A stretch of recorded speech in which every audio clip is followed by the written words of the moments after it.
அவர் சைதாப்பேட்டையில் நின்னார். எல்லாரும் என்ன சைதாப்பேட்டையில் போய் இவர் நிற்கிறார், சம்மந்தமே இல்லையே சென்னையில், ஏன்ப்பா சைதாப்பேட்டையில் நிற்கிறாருன்னா, சைதாப்பேட்டையில் இந்த அடையாறு ஆறுன்னு இருக்குது.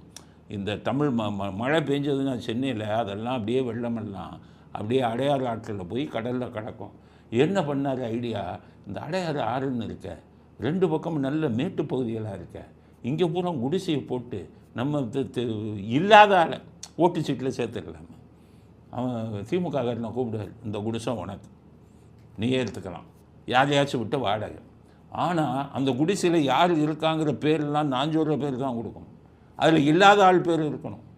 எலெக்ஷன் வரும்போது அந்த ஓட்டை நீ போட்டுடணும், கள்ள ஓட்டு, உனக்கு குடிசை ஃபீல். திமுக காரம்புறாங்க க்யூவில் நின்னா, ஐயா எனக்கு ஒரு குடிசை கொடுங்க, 4 பேர் அதில் சேர்க்கணும், இல்லாத ஓட்டு அதெல்லாம் சேர்த்துங்க. சேர்க்கறது மட்டும் இல்லை, எலெக்ஷன் டைமில் 4 ஓட்டாக போடணும், ஒவ்வொரு குடிசைக்காரனும் 4 ஓட்டு. ஓனரு டிஎம்கேக்காரன். சைதாப்பேட்டை இது பூரா போட்டால் அங்கே சைதாப்பேட்டையில் ஒரு போய் நின்னா ஜெயிச்சிட்டார். காங்கிரஸுக்கு ஒரே இது, சைதாப்பேட்டை நமக்கு ஸ்ட்ராங்கான தொகுதி, குடந்தை ராமலிங்கம்னு ஒருத்தர் நிற்பார், இருப்பார், அவரை தோற்று போயிட்டார். அப்போ இவங்கெல்லாம் ஆராய்ச்சி பண்ணுறாங்க, காங்கிரஸ்காரனுக்கு என்னத்தை சொல்லுது, அவனுக்கு இந்த கிரிமினல் புத்தியெல்லாம் போகாது. அதுக்கப்புறம் எம்ஜிஆர் வரும்போது தான் கண்டுபிடிச்சார், இந்த அடையாறு ஆற்றுல குடிசை போட்டது பூரா இந்த ஆடியா உள்ளே வச்சிருக்கிறவன் பார்த்தீங்கன்னா எவன் பேருமே இல்லாதவன் பேர் தான் ஓட்டு சீட்டில் இருக்குது.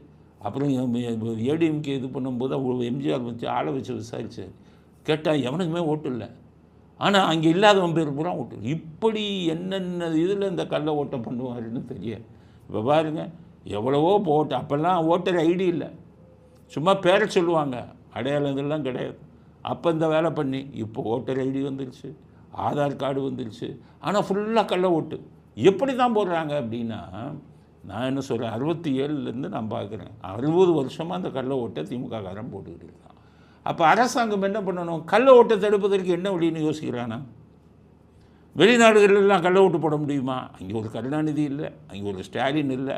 அமெரிக்காவில் கருணாநிதியும் ஸ்டாலினும் போய் விட்டுட்டு வாங்க, இப்போ ஸ்டாலினையும் உதயநிதியும் அமெரிக்காவில் போய் விடுங்க, குட்டி சோறாக்கிடுவான், கலைஞையும் கள்ள ஓட்டு இந்த குடிசை பொருள்லாம் பார்த்து அமெரிக்காவில் வரிசையாக குடிசையெல்லாம் போட்டு விட்டுருவான்.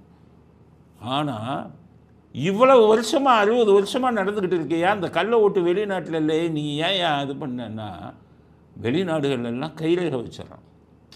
கைரேகை வச்சுட்டா நீங்கள் ஒரு ஆள் ஒரு ஓட்டுக்கு மேலே போட முடியாது. பயோமெட்ரிக்ஸ் அவன் எவ்வளோ முன்னேறினவன் விஞ்ஞானத்தில், அவன் ஏன் ஓட்டு சீட்டை வச்சான், ஓட்டு மிஷின் என்றைக்கும் ஆபத்து. அதே மாதிரி கைரேகை வச்சுட்டா ஒருத்தன் ஒரு ஓட்டுக்கு மேலே போட முடியாதுன்னு வச்சான்.